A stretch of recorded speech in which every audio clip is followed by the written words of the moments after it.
शांति। सत्य और झूठ। हम लोग सत्य और झूठ में पढ़कर या तो अपना जीवन खराब कर लेते हैं या रिश्तों को ही बिगाड़ लेते हैं। थोड़ी छोटी छोटी लोभ के कारण हम लोग सत्य और झूठ में पड़ जाते हैं। एक बार एक व्यापारी को अपने व्यापार में घाटा हो गया, तो वो सोचा कि यहाँ से कहीं दूर जाके धन कमाया जाए, अपने जीवन को सुधारा जाए। वह यह सोचकर उस शहर से जाने के लिए सोचा। तो जाने से पहले उनके पुरखों की दी हुई एक लोहे की तराजू थी। तो वो सोचा इसको महाजन के पास रखकर कुछ पैसे लेकर फिर मैं यहाँ से चला जाऊँगा। वो तराजू लेके गया और महाजन को दिया। महाजन उसके बदले उसको रुपया दिया और वो रुपया लेकर वो शहर छोड़ के चला गया। कुछ दिनों के बाद फिर वो धन कमाकर सोचा अब अपने घर चलते हैं। वो आया और उसी महाजन के पास गया और कहा जो तराजू मैं तुम्हारे पास रख के गया था, ये लो रुपया और मुझे वो तराजू दे दो। वो लोभ उसमें घर कर गया। वो कहता है वो तराजू चूहा खा गया। तो व्यापारी समझ गया इसके अंदर लोभ आ गया है, ये हमसे झूठ कह रहा है, कोई चूहा भला तराजू खा सकता है। तो वो उस समय समझदारी से काम लिया। कहता है कोई बात नहीं, चूहा जो है तराजू खा लिया, कोई बात नहीं, अभी भी मैं आया हूँ, मुझे स्नान करने नदी में जाना है, क्या तुम अपने पुत्र को मेरे साथ भेज सकते हो मेरे सामानों की सुरक्षा के लिए? तो महाजन तैयार हो गया, कहता है हाँ ठीक है। अपने पुत्र को वो उस व्यापारी के साथ भेज देता है।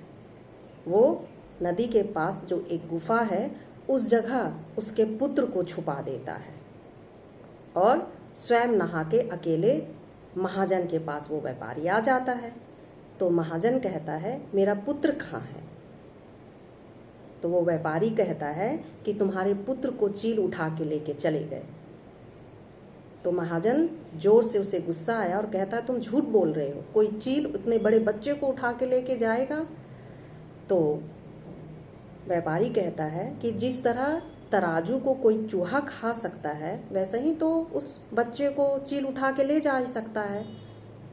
तुम्हें जहाँ जाना है, जिस मुखिया के पास जाना है, जिस राजा के पास जाना है, तुम जाओ, हमें कोई फर्क नहीं पड़ता। तो महाजन समझ गया कि ये व्यापारी ऐसा क्यों कर रहा है। महाजन तुरंत उनसे माफ़ी मांगने लगा कि मुझे माफ़ कर दो, मैं झूठ तुमसे बोला, मुझ में लोभ आ गया था वो तराजू के लिए, वो तराजू सुरक्षित मेरे पास है, तुम मेरे पुत्र को वापस कर दो, मैं तुम्हें तुम्हारा तराजू दे दूंगा। तो महाजन ने उस तराजू को उस व्यापारी को दे दिया। व्यापारी उसके पुत्र को उससे गुफा से निकाल कर लौटा दिया। तो भावार्थ यह कि जीवन में भी हमें सत्य झूठ के चक्कर में पड़कर अपने रिश्तों को या अपने स्वाभिमान को, अपनी इज्जत को दांव पे नहीं रखना चाहिए,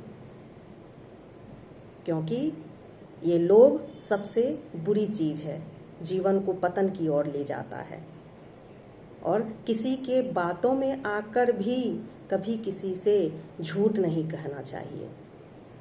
अपने स्वार्थ के लिए झूठ को हमेशा चर्चा नहीं करना चाहिए। तो आज से संकल्प करें कि लोभ में ना पड़कर हम हमेशा दूसरों को देना सीखें, अपने स्वार्थ के लिए किसी दूसरे से झूठ ना बोलें।